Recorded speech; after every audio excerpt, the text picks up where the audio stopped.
You up? Yeah. Are you okay? I'm fine. You sure? What's up? What do you want? I just want to say I'm sorry that I missed the concert, and let me know what that ticket costs. I'll pay you back for it.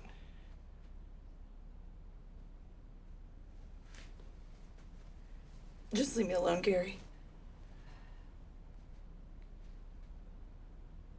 I planned on going to the concert. It's just I stopped by Johnny O. It doesn't fucking matter, okay? Would you just leave my room and shut the door? Jesus. Please. I didn't really know that the concert mattered all that much to you. Exactly. Hold on a second here. Let me talk for a second. Gary. Brooke, you broke up with me. Then you have guys coming over here for dates, and all of a sudden you ask me to go to some concert. I mean, I just figured that, you know... Gary.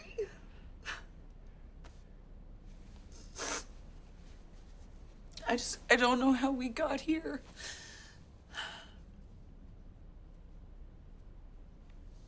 Our entire relationship, I've gone above and beyond for you, for us. And I mean, I've cooked, I've picked your shit up off the floor, I've laid your clothes out for you like you were a 4-year-old. I support you, I supported you, your work. If we ever had dinner or anything, I make the plans. I take care of everything, and I just don't feel like you appreciate any of it. I don't feel you appreciate me. And all I want is for you to just show me that you care.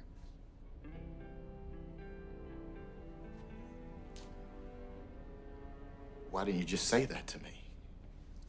Gary, I've tried. I've tried. Yeah, but never like that. You might have said some things that you meant to imply that, Brooke, but I'm not a mind reader.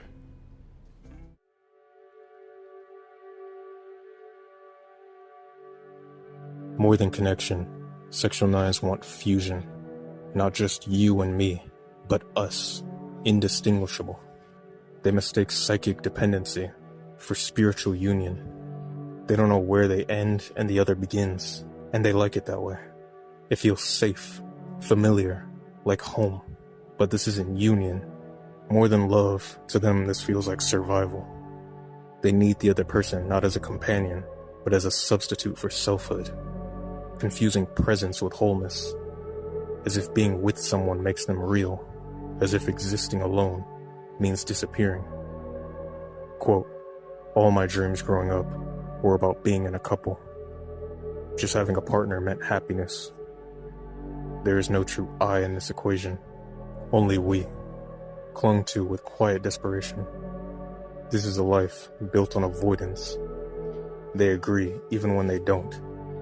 They go along even when they know better. They follow not because they believe, but because disagreeing runs the risk of rejection. They don't pursue dreams unless they're shared. They don't make big life choices unless they're approved.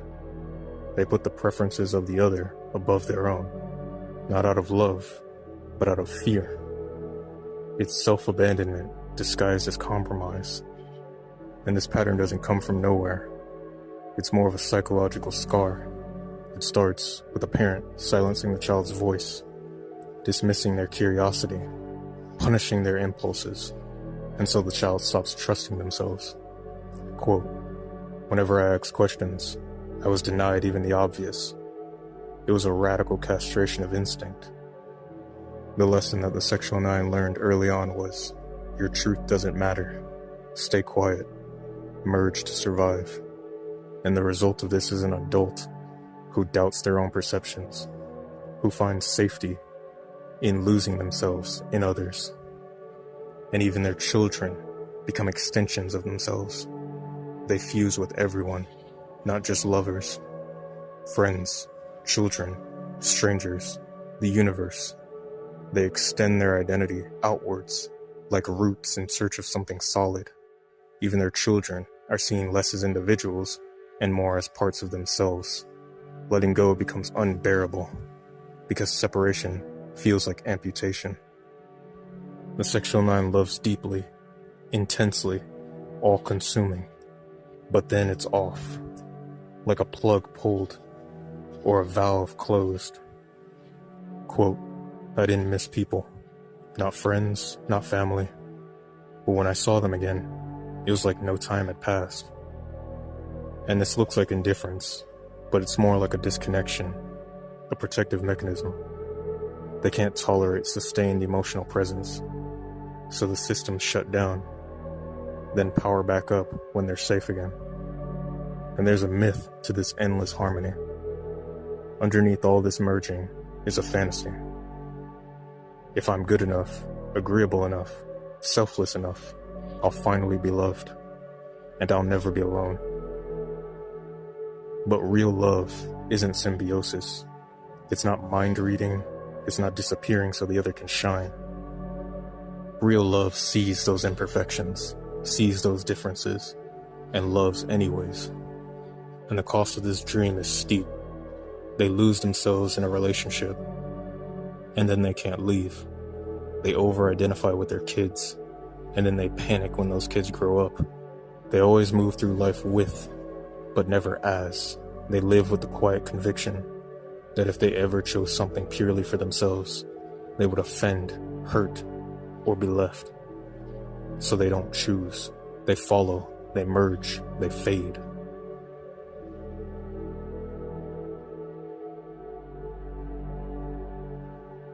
Like all nines, the fixation for the sexual nine is self-forgetfulness, detaching themselves early in life.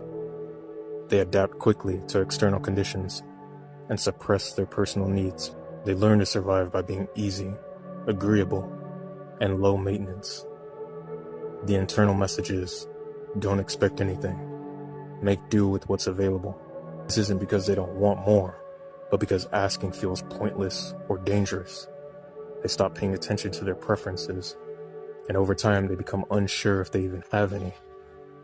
Many sexual nines grow up in homes where adults are emotionally unavailable, overwhelmed, or self-absorbed. There's little to no space for the child's internal world. They become attuned to their parents' moods, learning how to avoid being a problem. They manage emotional tension by shutting down their own reactions. Quote, I had to grow up fast. My parents weren't around much, and I didn't want to cause more stress. This leads to a reversal of roles. The child becomes the caretaker, emotionally or even physically. And the method is simple. Focus on what's happening outside and ignore what's happening inside. They manage stress by monitoring others and acting accordingly. Emotions get redirected into thought and behavior. There's no pause to feel it. And this keeps them functional, but it creates long-term confusion. They often can't explain why they feel tired, frustrated, or disconnected. They just know something feels off. They model themselves around what's expected or what will keep them included. They copy a parent's tastes, politics, or values without reflection. Sometimes they define themselves in opposition, but the root is the same. The self isn't independently formed. Sexual nines often internalize the desires of others. They look at what's expected, or what will keep them included, and they model themselves around it. They copy a parent's tastes, politics, or values without reflection. Sometimes they define themselves in opposition, but the root is the same. The self isn't independently formed. Quote, I adopted my mom's longing for her hometown. I lived for that return, even though it wasn't mine. This process continues into adult relationships. They defer to the partner on everything. Meals, movies, plans, without checking their own input. Relationships are built on adaptation. They want peace and connection, and to get it, they minimize differences, avoiding decisions that could lead to tension. They try to anticipate what the other will like and adjust accordingly. When they get it wrong, they feel inadequate. Quote, I try hard to guess what my partner wants. If I get it wrong, I feel like I failed. They don't take initiative unless prompted. And even then, it's filtered through what they think the other would approve of. This hyper-adaptation has limits. Eventually, something breaks down. Fatigue, confusion, irritability. They may not even realize how exhausted they are until the body slows them down. There's no specific trigger. It builds up slowly from a prolonged self-neglect. And when you ask them about their opinions or preferences, they often struggle. They aren't in touch with what they want, and often can't explain their reasoning. Quote, I'd go to the fridge and pick whatever was left, what others didn't want. They don't consider what would satisfy them. Instead, they calculate what will create the least disruption. And sexual nines carry several internal rules that guide their behavior. If I ask, I'm immature. Feeling will bring more pain.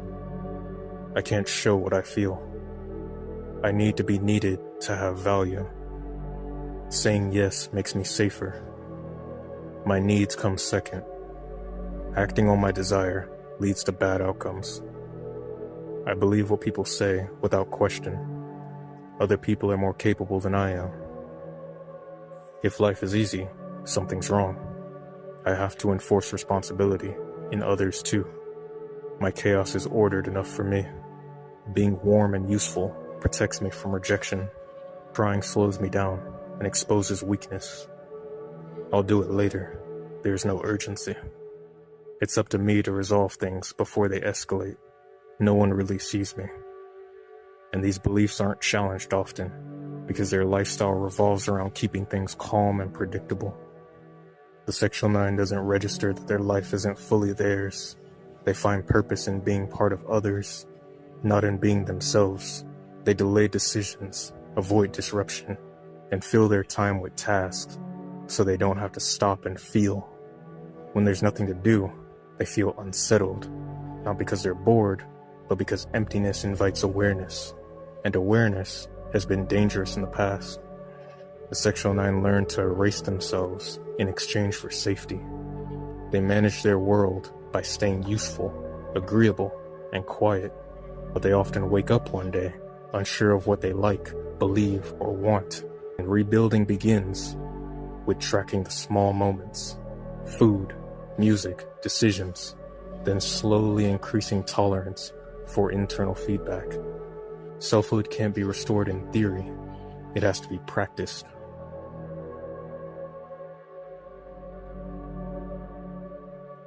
One, patience. Sexual nines are often deeply patient, especially in relationships, caregiving, or tasks they care about. This patience isn't forced, it's just how they operate. It's most noticeable with children and animals though, and this calm is more than just kindness, it's protective. This patience keeps them from feeling emotional friction or being reminded of their own unmet needs. 2. Black and white thinking. They tend to split people and situations into extremes, often idealized or dismissed, good or bad, in or out. They struggle with nuance, like loving someone while still acknowledging flaws. Their preferences follow the same pattern, either passionate or uninterested. It helps them avoid emotional dissonance by keeping their mental world simple and manageable. 3. Tolerant to others, harsh on the self. Sexual nines often excuse others easily, even if they initially judge them internally. But when it comes to themselves, they're strict. Every mistake gets internalized. They live with an inner critic that tells them they're not good enough, professionally or personally. This usually reflects a childhood where their needs or emotions were dismissed. 4. Chameleon. They're good at blending in, adapting to groups or environments without drawing attention. They learn what's acceptable and mirror it, staying neutral and non-disruptive. That's why they thrive in roles like interpreters, assistants, or behind-the-scenes support, places where invisibility is rewarded. 5. Selective respect for authority. They don't follow authority blindly. They only respect those who meet their personal standards. But if someone violates their internal code, that person loses all influence. And while they're usually quiet, they step in assertively to defend someone or correct unfairness. These moments are calm and controlled, not outbursts, but calculated actions. 6. Blind faith in chosen figures. Most people don't earn their trust, but when someone does, that trust is total. They don't just follow, they merge. They internalize the trusted person's perspective and often stop questioning. Doubt disappears, and their sense of self gets tied into the connection. 7. Mediator. They can't stand unresolved tension. Conflict triggers internal panic, so they step in fast, trying to smooth things over, even before understanding the full picture. They don't take sides, they just reflect everyone's point of view. And this isn't about being fair, but about keeping the peace, to calm their own system. Many sexual nines learn this early, being the stabilizer between the fighting parents. An example of this is a sexual 9 patient who learned to balance her depressed mother and overwhelmed father. She became the household's emotional anchor.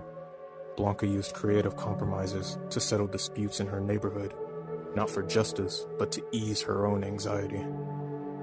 8. Aversion to change. They resist sudden changes, especially in plans or routines. Even small shifts can feel destabilizing. They value consistency in people, habits, and environments. If something works, there's no reason to change it. Predictability gives them control. Even if improvement is possible, change feels threatening. 9. Precision. They're careful and exact, especially at work. This precision often turns into quiet perfectionism. If plans get disrupted, they react, internally or outwardly. They dislike delays, surprises, or changes that throw off their rhythm. Structure is how they stay grounded. 10. Enjoys food only if it's shared. Eating is tied to connection. Meals feel empty if they're alone. If they cook or eat well, it's usually to share that experience. When they eat alone, it's often emotional eating and not enjoyment. 11. Sleep as emotional avoidance. They sleep heavily. When life gets overwhelming, they might sleep more. And this isn't because they're tired, but because it numbs everything.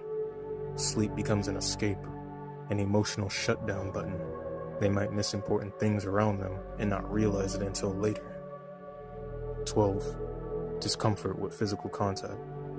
They usually keep their distance. Hugs, closeness, or casual touch can feel invasive. This often traces back to early contact, either inconsistent or overwhelming from caregivers. And as a result, they become unsure where their boundaries should start and end, and they prefer to avoid the confusion altogether. 13. Shameful emotions. They don't like showing affection or vulnerability. It feels unsafe. When they did it as kids, it was often ignored or rejected. So now, even when they feel something strongly, they hesitate to say it. The risk of being exposed outweighs the potential connection. 14. Indecisive. Sexual 9s often avoid decision-making. Even for major life choices, they defer to others, unsure of what they want. Even when they go along with something, they often feel quietly resentful. But later they realize they weren't forced. They just didn't know how to say no. 15. Sexual shame. They often feel unattractive or disconnected from their body. They might neglect their appearance or suppress sexual desire. If they're in a relationship, they focus entirely on the partner's experience, ignoring their own needs or pleasure. 16. Hyperadaptation. They adjust instantly to the needs of others, even if it means erasing themselves. They do it to avoid abandonment, but over time, resentment builds. It leaks out in passive resistance or quiet delays. 17. The desire to be indispensable. They say yes automatically. It doesn't matter if they're exhausted or overwhelmed. They agree to help. They want to be needed. Being seen as essential feels like protection from rejection. but the cost is chronic overextension. 18. Highly empathetic. They often believe they can perfectly sense what others need, but when others don't meet their needs in return, they're confused and hurt. Instead of getting angry, they blame themselves, thinking they failed to communicate properly, or that they just weren't worth it. 19. Creates cozy and accepting environments. They use warmth, friendliness, and care to earn love. Being liked isn't just a goal, it feels like a condition for existing. So they make spaces feel safe and comfortable, often at the expense of their own needs. To them, love has to be earned, not given freely. 20. Overdeveloped sense of duty. They take on more responsibility than necessary. Even when others drop the ball, they step in quietly. They rarely say no. When they try to rest or enjoy life, guilt kicks in. Unless they've earned it, pleasure feels unjustified. 21. Sensitive to criticism, but hungry for praise. Sexual 9s pour effort into their tasks, hoping for acknowledgement. And when praise comes, it feels validating. But when criticism comes, no matter how small, it cuts deep. It doesn't bounce off, it sticks. They internalize it, connecting their worth to their performance. 22. Fluctuating between chaos and control. Their environment often mirrors their internal state. Some live in clutter to match the mental fog. Others go the opposite direction, controlling every detail. Underneath both is the same fantasy. If I get everything just right, maybe I'll feel okay inside. 23. Mentality in a group. When in groups, Sexual 9s either talk too much or they shut down completely. When silence feels tense, they fill it, even if they're rambling. But in loud or chaotic groups, they go quiet. Either way, they feel like an outsider, unsure if they're wanted or relevant. 24. Inconstant or unreliable with personal projects. They start strong, full of motivation and ideas, but when the project shifts from duty to pleasure, something slips. They get distracted, they lose interest. Things they once loved get postponed indefinitely. Pleasure feels undeserved, so they unconsciously self-sabotage. 25. Pedantic and rigid. Sometimes they talk like they're completely certain, even if their view hasn't been thought through. And this isn't arrogance, it's just insecurity. When they don't feel seen, they overcompensate. Their tone becomes rigid because it's how they prove they matter. 26. Neglectful of appearance and health. They often stop caring about how they look or feel. Their clothes are chosen for convenience and not style. They ignore pain and delay checkups. And this is an act of self-forgetfulness. Their connection to the body is so distant, it barely registers. 27. Autonomously dependent. They seem highly independent. They handle things alone. They avoid asking for help. Relying on others feels dangerous. So they give, but never receive. They frame it as moral, but it's a defense against vulnerability. Blanca put it simply, quote, I saw expecting anything from others as transactional and unworthy. 28. They bounce between intense productivity and scattered downtime. When they're not working hard, they're numbing out, scrolling, watching, zoning out. It keeps them busy enough to avoid looking inwards, and that's the goal. Stay occupied so nothing uncomfortable surfaces.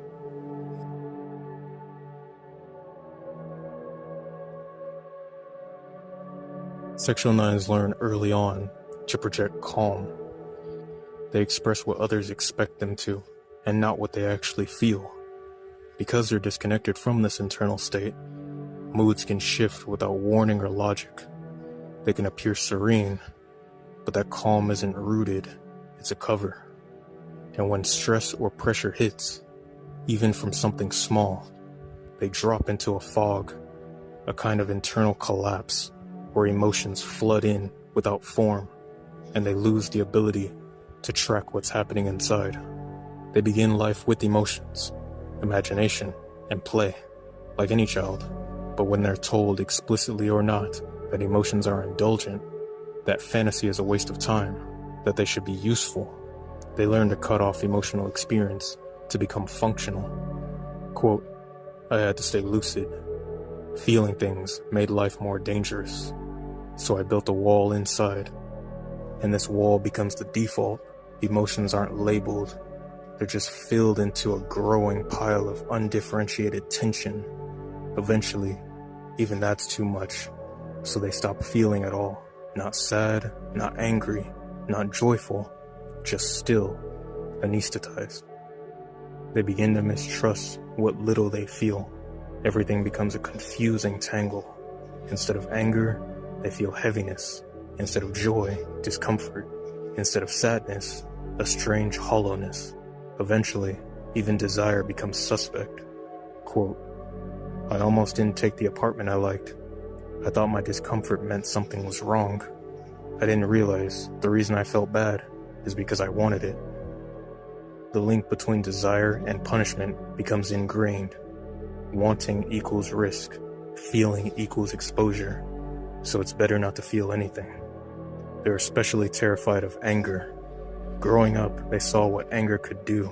Violence, volatility, chaos. No one taught them that anger can be safe, clean, or necessary, so they associate it with destruction. They decide, I will never be like that, but repressing it doesn't make it disappear. And this is how anger shows up anyways. The first step is the emotional flip. When their efforts, devotion, or loyalty goes unreciprocated, instead of protesting, they shut down. Warmth turns into detachment. They don't argue, they just stop caring. And internally, it feels like they've killed you off. The second step is passive resistance. If a partner makes a plan or suggestion, they may subtly block them, finding practical reasons to delay or discourage. It's a quiet way of saying, you don't get to decide everything. The third step is procrastination. They delay tasks, especially those involving authority. And this is all a covert rebellion against control. The fourth step is using indifference as a punishment. When they're hurt, they won't admit it. They'll become emotionally absent, not yelling, not fighting, just cold. Quote, I try not to show anger, but I know I punish my partner with silence and a lack of attention. Recovery begins with understanding anger. He won't change until he sees that anger isn't evil, that it's not the same as violence, that it can be direct, honest, and life-giving. Without anger, transformation is impossible. He has to access it to reclaim energy, boundaries, and personal clarity. Joy and sadness are equally distant. He remembers joy, but barely. Running through a field, laughing, a kind touch. It's a distant flicker that he isn't sure was real. Joy feels like something I imagined, not something I lived. Sadness is vast and undefined. He doesn't know what he's sad about, just that it's always there. At some point, even that dulls into the background. As for other emotions, he often can't name them. Ask him to list more than anger, sadness, or joy, and he draws a blank. He assumes that's all there is. And when he does feel something clearly, it startles him. Even normal emotions feel overwhelming. Quote, in training, I realized I never knew what I was feeling. When I finally did, it felt like too much. But later, I saw that it was just normal. Emotional numbness feels safer, but the price is deadness. Only by feeling again can they re-enter life. As a child, they built private worlds, often with animals as their only companions. And these fantasies were rich and detailed, but fragile. Adults often shame them for it. Quote, animals were the first friends I could be myself with. I understood them better than people. In adulthood, fantasy becomes their emotional hiding place, especially in love. They built relationships in their head, imagining scenarios, perfect moments, deep connections, but they don't act on it. Desire is kept at a safe distance. When fantasy and reality collide, they're often disappointed. Reality doesn't match the ideal, but it's not because reality failed them, but because they never learned how to actually engage with it. In summary, the Sexual 9 represses feeling to avoid pain. Emotions become vague, unreliable, or entirely numb. Rage is feared until it eventually leaks out through shutdown, sabotage, or detachment. Joy is a memory. Sadness is constant but unclear. Fantasy replaces connection but keeps them isolated. Recovery depends on learning to feel again, slowly, patiently, and without judgment. What they call too much is just being alive, and it's up to them to decide if they're ready to live again.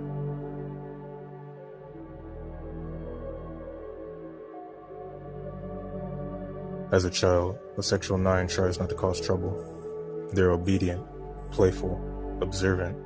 They don't complain, and they rarely get angry.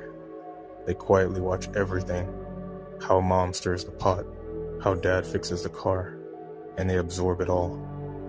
If they're alone, they use fantasy to fill the silence.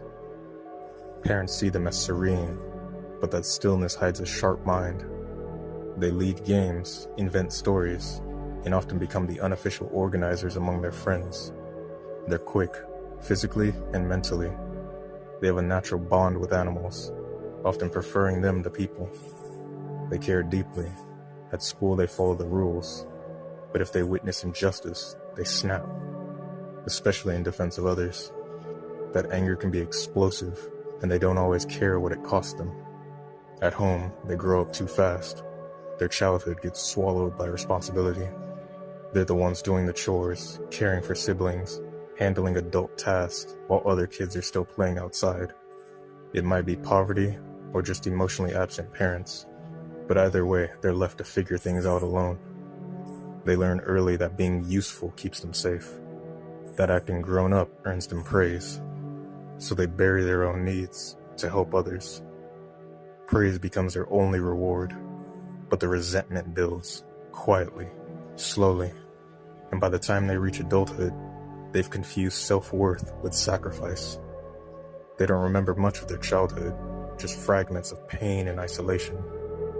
Fun and fantasy fade into survival.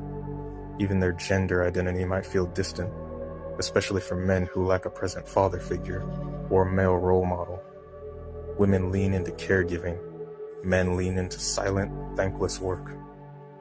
In relationships, this buried self comes roaring back. They over-identify with their partner. Their sense of I dissolves into we. They give and give and give until it turns cold, until they feel taken for granted, until they start to disappear again. They don't ask for much, but they want to feel seen. They want their care to matter, and when it doesn't, that same rage they used to defend others as kids resurfaces, not with fists this time, but with indifference, emotional withdrawal, or sabotage. At their core, they still crave connection. They've been trained to earn love by disappearing. Healing means reclaiming what was lost: a voice, a will, a sense of joy not tied to usefulness. They have to unlearn survival and rediscover selfhood, not by becoming someone new, but by remembering who they were before they disappeared.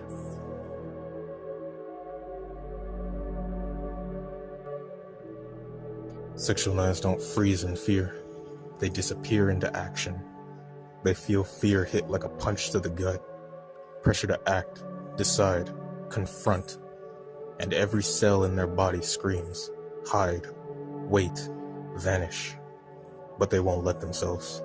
They hate that fear, so they fake their way through it. They roll up their sleeves, act fast, solve the problem, not because they're brave, but because they want the fear to stop. And that's the trap. They look calm, angelic, even heroic, but inside, there's a restless storm. They give and give and give, but not out of generosity, out of erasure. They don't ask for help, they don't express their needs, and they don't admit when they're overwhelmed. When no one supports them, they get angry. Not the loud kind of angry, but a slow burning anger, built from silence, from ache of being unseen. And they tell themselves they're not angry, because anger would make them selfish, and selfishness is their deepest shame. Instead of living, they're performing, smiling at friends. They watch others laugh freely, act selfishly, take up space without flinching, and it infuriates them. Not because they think it's wrong, but because they want it too. They want to be light, spontaneous, reckless. They want to be messy, flawed, indulgent, but they won't let themselves, so the rage builds.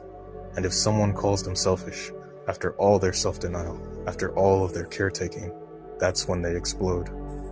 Because in their mind, they've been the least selfish person in the room. Outwardly, they seem generous, but internally, they hoard.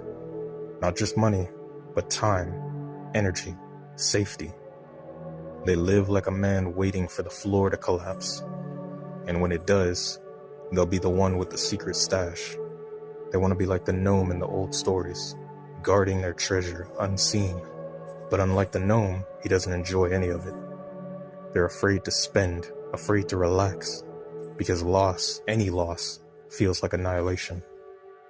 They don't believe they're worthless. They just believe that they never measured up to begin with.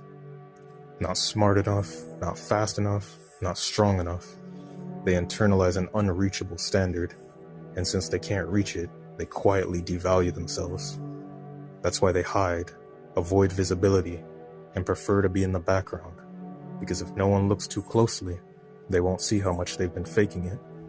They dream of doing things, of silence, of idleness, of weightlessness, but they don't dare. So instead, they work, they care, they serve. They fill every space with purpose, because if they stop, the shame will catch up to them. But deep inside, there's a secret child who wants to drop everything, to play, to sleep, to say no. And every time they ignore that child, more rage builds. Unexpected conflict, sudden responsibility. They feel it in their stomach, a drop, a jolt. It tells them, you're not ready, you're not enough, you'll mess this up.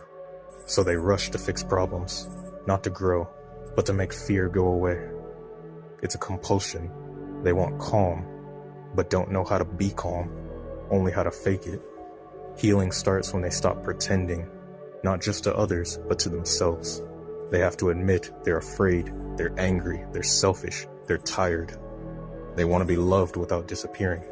And it's not weakness to want this. That's the beginning of a real self.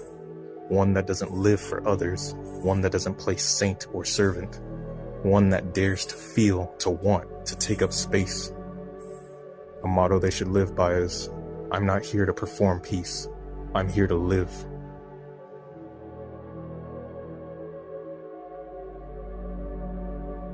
Love is more than just falling for the sexual nine. It's about submerging yourself in it. Not with people, but with possibilities. Their first loves aren't real, they're imagined. Perfect scenarios, romantic settings, slow motion moments that never happen. They dream up entire conversations, practice the way they look, what they'll say, but they never actually say it. Because the moment fantasy risks becoming real, shame kicks in. What if they knew what I was thinking? What I feel? It's too much. So they stay hidden, watching from afar, convinced they're unlovable if exposed. They'd rather starve quietly than risk rejection. They don't initiate. Instead, they wait. They think, if someone wants me first, maybe I'm safe. They'd rather give up on someone they love than face the moment they hear no. Sometimes, the person they're fantasizing about is actually interested, but they miss the signs. They're too deep in their imagined love story to notice the one unfolding in front of them. And that's the sad part. Sexual nines don't need much to believe they've found the one. A little attention, a kind word, the smallest gesture, and hope lights up like a flare. They think, this is it. I've finally found the one person who sees me. But time passes. The love doesn't deepen. The fountain runs dry. Still they stay, because even a mirage feels better than emptiness. Quote, losing him felt like death. When the relationship ended, everything collapsed. My job, my friends, my identity. I didn't know who I was without him. They don't just love, they merge. They become the other person's shadow, their servant, their limb, and they call it devotion. Even when someone else shows up, interested, available, the sexual nine stays loyal to the unavailable fantasy, because fantasy is safe. It can't reject you. It can't demand anything. and it never asked you to show up fully. Quote, I started living only for him. I left my friends behind without even realizing it. He became my whole world. They don't recognize how much of themselves they've abandoned until it's far too late. The love they give is more maternal than erotic. They nurture, protect, and soften. But desire, initiative, and passion, that burns out fast. They call what remains unconditional love. They serve, sacrifice, and erase themselves, hoping to finally earn the right to exist. They don't realize they've vanished. Their daily life revolves around the other person's needs, mood, schedule, and body. They stop dressing for themselves, stop thinking independently. They lose their name. Quote, I didn't introduce myself as a person. I always said, I'm his partner. That was my whole identity.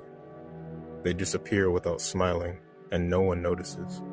When the partner starts to pull away or become demanding, cruel, impossible to satisfy, the sexual 9 doesn't leave. They try harder. They feel inadequate, so they adapt, mold themselves tighter, hope that maybe this next version will finally be enough. This is how abuse gets justified. They think, if I can just love more, give more, I'll be okay. Quote, he treated me like property. The therapist told me, you're a rib of his. You need to reclaim your life. And I cried. But I didn't understand. Not really. They can have sex. They can even be good at it. But they're not there. Desire is too dangerous. It would mean feeling. And feelings threaten the numb little bubble where they've learned to survive. Quote, I didn't feel anything. I just did what she asked. It was like my soul and body were asleep. Feeling would have meant waking up. And waking up meant pain. So they give pleasure, but never ask for it. And if they don't receive it, that's fine too.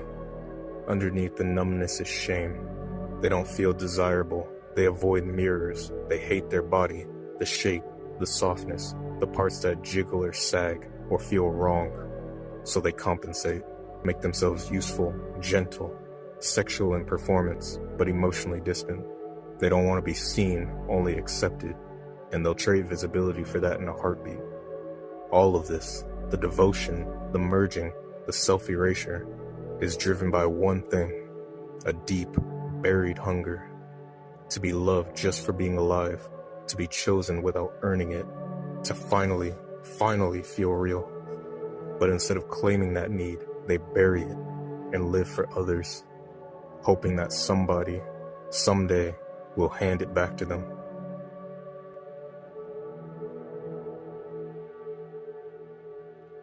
Somewhere early on, sexual 9s learn that disappearing was safer than caring. Being invisible became their way to stay connected. If I cause no waves, if I make you feel good, and if I give you all of me, then maybe you won't leave. This is fear dressed as devotion. They lose track of what they enjoy, what hurts, what matters to them. Even their body feels like background noise. They tune into your needs before you speak. But when they're asked, what do you want? There's silence. Because no one ever taught them they were allowed to exist on their own terms. Usually, the wound begins at home. A parent, often a mother, doesn't hold emotional space. The child becomes her caretaker, her emotional sponge. There's no room to be angry, sad, or demanding. So the child learns, my presence is a problem. My needs are dangerous.